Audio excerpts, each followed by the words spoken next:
બનાસકાંઠા જિલ્લાના વિભાજનની જાહેરાત સાથે જ શરૂ થયેલો વિરોધ હજુ શાંત થવાનું નામ નથી લેતો।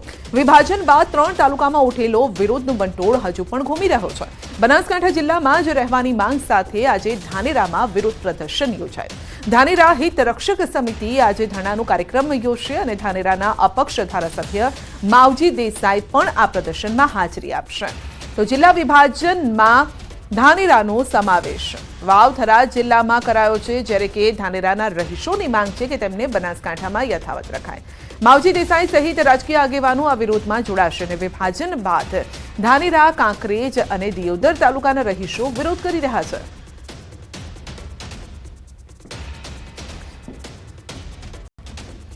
તો આ અંગે જ વધુ અપડેટ મેળવીશું। સહયોગી કિશોર આપણી સાથે જોડાઈ ગયા છે અને જે રીતે વિરોધ પ્રદર્શન હજુ પણ યથાવત છે, કિશોર, માંગ શું છે અને આ વિરોધ હજુ ક્યાં સુધી ચાલશે?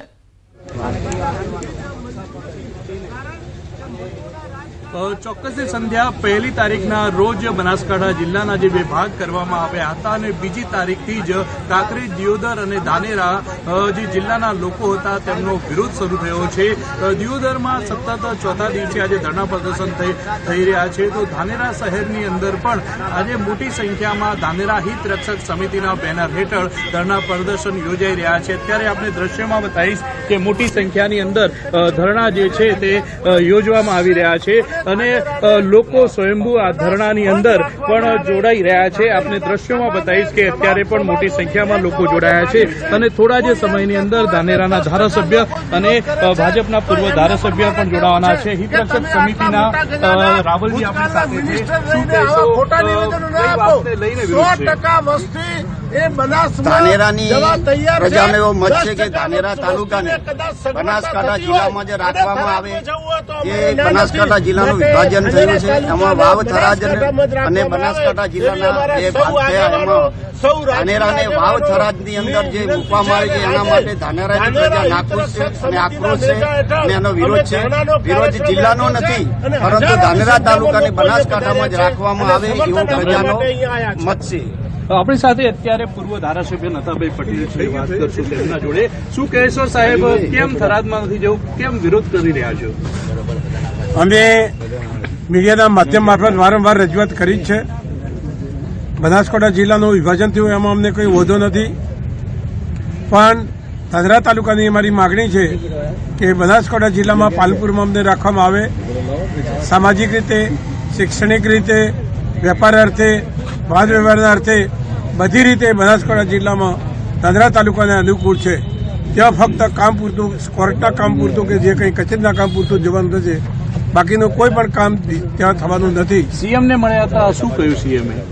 સીએમ સાહેબે અમે બધા સમાજ હિત રક્ષક સમિતિના નેજા હેઠળ મળ્યા, એમને અમારી વાત શાંતિથી સાંભળી છે અને એમને પ્રભારી મંત્રીની સૂચના કે મેં આપી છે અને એના માટે પ્રભારી મંત્રીનો રિપોર્ટ આવ્યો છે, વિચારણા કરવા જેવું લાગશે તો અમે વિચારણા કરશું। શું કહેશો, શું માંગ છે ખાસ કરીને ધાનેરાના લોકોની? બનાસકાંઠા જિલ્લાનું 14 તાલુકાઓનું 7 તાલુકામાં વિભાજન થયું એને અમે આવકારીએ છીએ, પણ અમારું એમ કહેવું છે કે સરકાર કોઈ પણ જિલ્લાનું વિભાજન કરે તો સરકારની સુખાકારી માટે કરે છે અને પ્રજાની સગવડ માટે કરે છે। તો ધાનેરા તાલુકાને વાવથરાજમાં મૂકવાથી પ્રજા એ 100 વર્ષના ઊંડા ખાડામાં ધકેલાઈ જાય, મારો તાલુકો 100 વર્ષ પાછળ જતો રહે। એટલે અમારા તાણાવાળા બ્રિટિશ ગવર્મેન્ટથી પાલનપુર સાથે વડાયેલા છે। મારા શૈક્ષણિક ભવનો, મારા સામાજિક ભવનો, મારા કુટુંબિક વ્યવહારો, મારા સામાજિક વ્યવહારો પાલનપુર, ડીસા અને દાંતીવાડા સાથે છે। જો અમને થરાદ મૂકવામાં આવે તો અમે તમામ પ્રકારે કુંઠિત થઈ જઈએ। માટે સરકારને અમારી વિનંતી છે કે વર્ષોથી બ્રિટિશ ગવર્મેન્ટથી અમારો વ્યવહાર પાલનપુર સાથે રહ્યો છે, માટે અમને બનાસમાં જ રાખવામાં આવે। કોઈ વ્યક્તિ એમ કહેતું હોય કે 10% લોકો જ વિરોધ કરે છે, તો એ વ્યક્તિને પણ હું વિનંતી કરું છું કે તમે તમારા રાજકારણને ચલાવવા માટે માત્ર ખોટા નિવેદનો આપવાના બંધ કરજો। 100% વસ્તી આજે ધાનેરાની બનાસમાં જવા માટે સંમત છે, થરાદ જવા માટે સંમત નથી.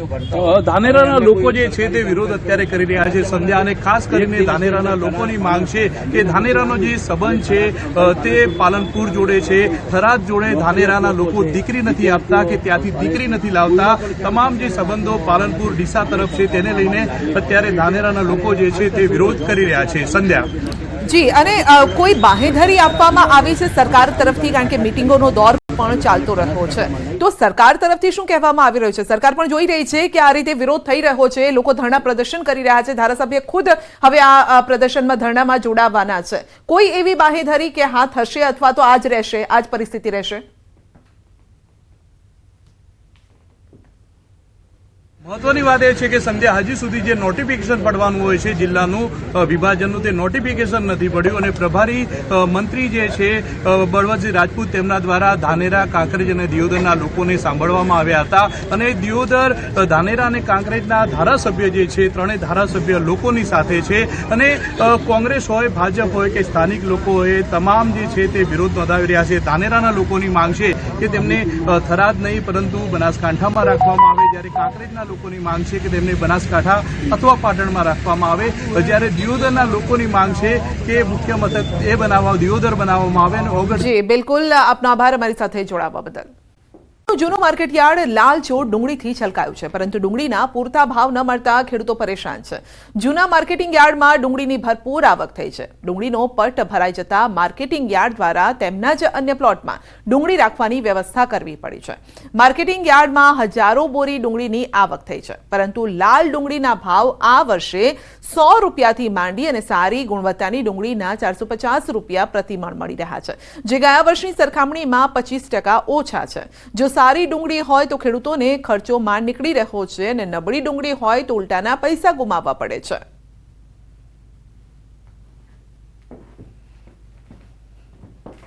ભાવ મળે છે 170 થી 300 રૂપિયા સુધીનો મળે. નાની ડુંગળી હોય તો 100 રૂપિયા મળે છે. ગયા વર્ષ કરતાં 25% ભાવ છે. ગયા વર્ષે 700-800 રૂપિયા વેચાતી, 1000 રૂપિયા વેચાતી, 3 મહિના પહેલાં 1000માં વેચાતી હતી. અત્યારે 250 થી 350 રૂપિયામાં વેચાય છે ડુંગળી. ખેડૂતોમાં બરબાદ થઈ જાય. ડુંગળીમાં ગયા વખત કરતાં 25% ભાવ છે, ભાવ ઓછો મળે છે. સારી ડુંગળીના અને ભાવ મળવા જોઈએ એ પ્રમાણે નથી મળતા. મહેનત પ્રમાણે, ખેડૂતની મહેનત પ્રમાણે ભાવ નથી. રાજકોટનું જૂનું માર્કેટિંગ યાર્ડ છે તે ડુંગળીના પાકથી ભરાઈ ગયું છે.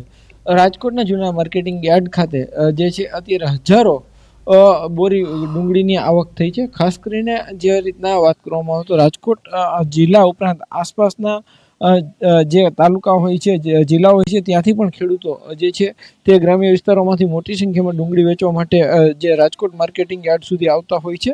જોકે ગયા વર્ષની સરખામણીએ ખેડૂતોને ભાવ પ્રમાણમાં ઓછા મળતા હોવાનું ખેડૂતો કહી રહ્યા છે.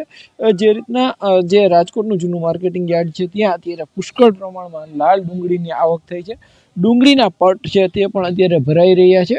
ખાસ કરીને જે જૂનું માર્કેટિંગ યાર્ડ છે ત્યાં મોટી સંખ્યામાં દૂર દૂરથી ખેડૂતો જે ડુંગળી વેચવા માટે આવતા હોય છે. જોકે ડુંગળી વેચવા આવતા ખેડૂતોનું કહેવું છે કે 25% જેટલા ઓછા રૂપિયા મળતા હોવાનું પણ ક્યાંક ખેડૂતોને લાગી રહ્યું છે. ડુંગળીના ભાવ છે અત્યારે કહી શકાય કે જે નીચી ડુંગળી, જે નબળી ગુણવત્તાવાળી ડુંગળી હોય છે તેમના ભાવ 100 રૂપિયાથી લઈ અને 400 રૂપિયાની આસપાસ મળી રહ્યા છે. જે ગયા વર્ષે જે છે નબળી ડુંગળી, જે નબળી ક્વોલિટીની ડુંગળી હતી એમના ભાવ પણ 125 રૂપિયા ઉપર મળતા હતા, પરંતુ ક્યાંક ને ક્યાંક આ વખતે જે નબળી ક્વોલિટીની ડુંગળી છે તેમના ભાવમાં જે મોટો ઘટાડો જે જોવા મળી રહ્યો છે, ને એટલા માટે ખેડૂતો પણ ક્યાંક નિરાશ જોવા મળી રહ્યા છે. હાર્દિક જોશી, ન્યૂઝ 18 ગુજરાતી, રાજકોટ.